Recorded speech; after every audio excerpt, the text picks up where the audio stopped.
এই মুহূর্তে আপনি সবচেয়ে কম বাজেটে পুরাতন আইফোন কিনতে চান কিন্তু কোনো রিস্ক নিতে চান না এবং আগামী 3-4 বছর বা 5 বছর নিশ্চিন্তে চালাইতে চান, তাহলে আজকের ভিডিওটা আপনার জন্য গুরুত্বপূর্ণ। কারণ আমার হাতে আছে আইফোন 15, যেটা আপনারা বর্তমানে 55 থেকে 60,000 টাকার মধ্যেই কিনতে পারবেন। অবশ্যই কিনতে পারবেন ফারাজি টেকনোলজিতে, বাংলাদেশের যে কোনো প্রান্ত থেকে কুরিয়ার করে নিতে পারবেন। আর যদি অন্যান্য যে কোনো মডেলেরই যে কোনো ব্র্যান্ডেরই নতুন বা পুরাতন ফোন কিনতে চান, তাদের সাথে কন্ট্যাক্ট করতে পারেন। যমুনা ফিউচার পার্কে তাদের প্রিমিয়াম আউটলেট রয়েছে, আর ঢাকার বাইরে থেকে তো কুরিয়ার করে নিতেই পারবেন। ভিডিও ডেসক্রিপশনে বিস্তারিত দিয়ে দিচ্ছি। সো ফোন কিনতে চাইলে অবশ্যই তাদের সাথে কন্ট্যাক্ট করতে পারেন। তো যেটা আমি বলতেছিলাম যে আজকের ভিডিওতে সবথেকে কম বাজেটের রিস্ক ফ্রি ওয়ারি ফ্রি একটা আইফোন, কেন আইফোন 15 কে আমি বললাম সেটার বিস্তারিত জানাবো। এবং আজকের ভিডিওতে এটার ডিটেইল মানে হার্ডওয়্যার স্পেসিফিকেশন বলে সময় নষ্ট করতে চাই না, কারণ এই মুহূর্তে যারা আইফোন 15 কেনার জন্য ভিডিও দেখতেছেন তারা আমার অলরেডি অন্যান্য ভিডিও দেখছেন, ডে উইথের ভিডিও দেখছেন বা অন্যান্য ভিডিও দেখে এই সম্পর্কে বিস্তারিত জানেন। কিন্তু আপনি যেটা জানতে চান যে 2026 সালের এই সময়ে বা 27 সালের আগে আগে যদি ভিডিও দেখেন তাহলে আপনার জন্য আসলে কেনা ঠিক হচ্ছে কিনা। প্রথমত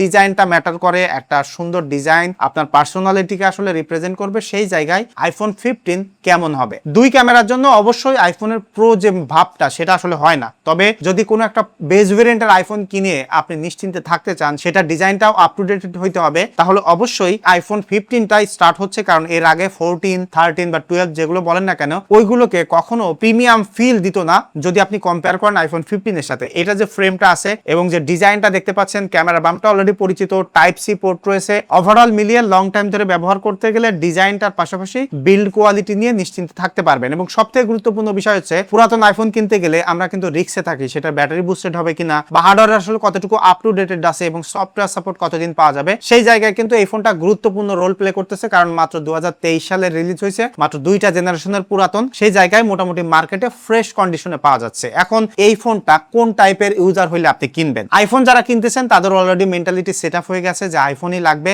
এখন আইফোন 15টা কেন কিনবেন? প্রথমত লং টাইম ধরে ব্যবহার করতে গেলে স্টেবল পাওয়ারফুল পারফরমেন্সের জন্য এখানে একদম লেটেস্ট সফটওয়্যার চলতেছে iOS 26, কিছুদিনের মধ্যে 27 চলে আসবে, কিন্তু এখন থেকে 4 থেকে 5 বছর এটাতে সফটওয়্যার সাপোর্ট পাবেন। এবং এখানে যে A16 বায়োনিক প্রসেসর রয়েছে তার সাথে 6GB র্যাম এবং 128GB স্টোরেজ স্টার্ট হচ্ছে, এটা একটা পাওয়ারফুল কম্বো যে কোনো কাজকর্ম করার জন্য। তবে এটার ডিসপ্লেটা আসলে 60 হার্টজ হওয়ার কারণে সফটওয়্যার বা গেমিং এর ক্ষেত্রে আপনার কাছে হাই FPS প্রোভাইড করবে না। এবং নরমালি আসলে একটা অ্যান্ড্রয়েড ফ্ল্যাগশিপ ফোন এই বাজেটে যেটা পাবেন সেটার সাথে যদি কম্পেয়ার করেন বা প্রো মডেলের আইফোনের সাথে কম্পেয়ার করেন লাইক 13 প্রো বা প্রো ম্যাক্স, তাহলে এইটা আপনার কাছে হালকা একটু স্লোয়ার মনে হতে পারে। স্ক্রোলিং করতে গেলে মনে হবে যে দাঁড়ায় দাঁড়ায় যাচ্ছে বা একটু স্লো মোশন মনে হতে পারে, এবং সেটা তখনই হবে যখন আপনি হাই FPS এর ফোন চালাবেন। বাট যদি এই ফোনটা আপনি স্পেসিফিক্যালি লাইক 3-4 দিন চালান বা 5 দিন চালান, তারপরে আপনার কাছে এটা সুপার স্মুথ মনে হবে। এবং অ্যাপেলের ক্ষেত্রে iOS এর অপটিমাইজেশনটা আরেকটু বেটার থাকার কারণে আমি বলবো যে অবশ্যই এটাতে ভালো এক্সপেরিয়েন্স পাওয়া যায়, মানে আপনি খারাপ বলতে পারবেন না। যে কোনো টাইপের হেভি গ্রাফিক্যাল গেমিং করতে পারবেন, স্টেবিলিটি নিয়ে কোনো ইস্যুস হবে না। ডিসপ্লে দিকে যদি আমি দেখাই, অ্যাপেলের এই ফোনগুলো ছোট হয়ে থাকে এবং যে ডিসপ্লে আছে চিন বেজেলটা কম আছে, ডায়নামিক আইল্যান্ডটা একটু বিগার, বাট যে ফাংশন আছে সেটার জন্য একটা স্ট্যাটাস কিন্তু আরো এক্সট্রা করে দেয়, পার্সোনালিটি দেয়, কারণ অ্যাপেলের দিক থেকে ডায়নামিক আইল্যান্ডের ক্ষেত্রে। তবে হ্যাঁ, মাল্টিমিডিয়া হাব হিসেবে ব্যবহার করতে গেলে এই ফোনটা বেস্ট কোয়ালিটির না। আপনি যদি সিনেমা দেখতে চান,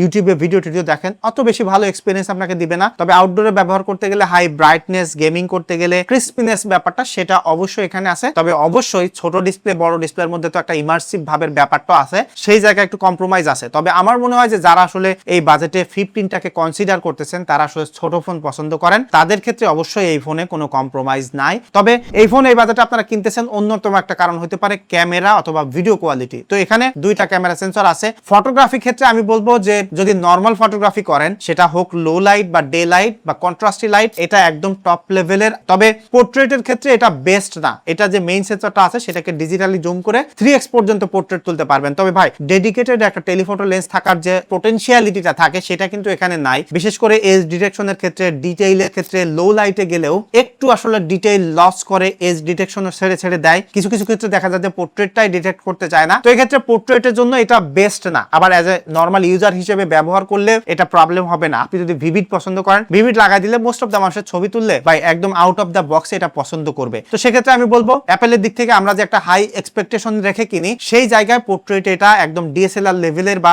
সেই ক্রাইটেরিয়াটা মিট করতে পারবে না, কারণ এটা প্রো মডেলের ফোন না, এখানে ডেডিকেটেড লাইডার সেন্সরটা নাই। তবে যদি ভিডিও কোয়ালিটির ক্ষেত্রে আসি, এখানে আসলে কম্প্রোমাইজ নাই। আপনি সিনেম্যাটিক মুডের ভিডিও 4K পর্যন্ত করতে পারবেন, 4K 60 FPS পর্যন্ত একদম সব সেন্সর সেন্সর দিয়ে করতে পারবেন, ডিজিটাল জুম করে, লেন্স শিফটিং, স্টেবিলিটি। আপনি যদি কন্টেন্ট ক্রিয়েট করতে চান চোখ বন্ধ করে এই ফোন কিনতে পারেন, ব্লগিং বানান, যাই করেন না কেন। ভিডিওগ্রাফির ক্ষেত্রে অ্যাপেলের যে একটা প্রভাব বা অ্যাপেল যে সবসময় কিং অফ ভিডিওগ্রাফি, সেটা এই ফোন ব্যবহার করলে সেই স্বাদটা আপনি নিতে পারবেন। তবে ছোট ফোন হওয়ার পরেও এই ফোনটার আরেকটা জিনিস আমার ভালো লাগে, যেটা এখনো পর্যন্ত লাগে এবং আগামী 2-3 বছরও নিশ্চিন্তে আপনি থাকতে পারবেন, সেটা হলো এটার ব্যাটারি ব্যাকআপ। দুইটা কারণ, একটা হলো iOS এর অপটিমাইজেশন আর একটা হলো এটার হার্ডওয়্যার। এখানে যে চিপসেটটা ব্যবহার করা হয়েছে সেটা 4 ন্যানোমিটারের, যথেষ্ট এফিশিয়েন্ট এবং 3349 মিলিঅ্যাম্পিয়ার একটা ব্যাটারি আছে, যেটা অ্যাপেলের দিক থেকে সাইজের হিসাব করলে যথেষ্ট বিগার আছে। এবং এই ফোনটা আগামী 3-4 বছরও ব্যবহার করতে গেলে খুব বেশি আসলে ডিগ্রেড হবে না। ব্যাটারি হেলথ কমে গেলেও আপনি মোটামুটি ভালো ব্যাটারি ব্যাকআপ পেয়ে যাবেন, কারণ আমি যেটা ব্যবহার করতেছি এটা 86% ব্যাটারি আছে। তারপর নরমালি ব্যবহার করলে 5-6 ঘন্টা স্ক্রিন অন টাইম পাওয়া যায়। তো এখন ব্যবহার করতে গেলে ব্যাটারি ব্যাকআপ নিয়ে কোনো ইস্যুস ফেস করতে হয় না। আর একটা ব্যাপার হলো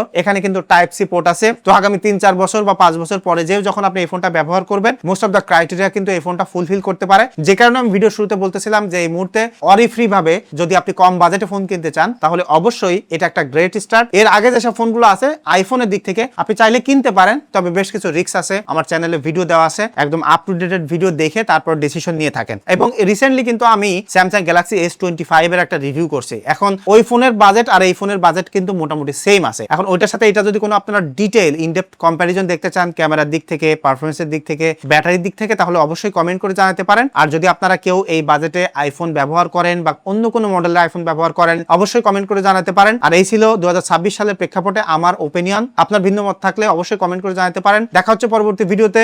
ধন্যবাদ সবাইকে।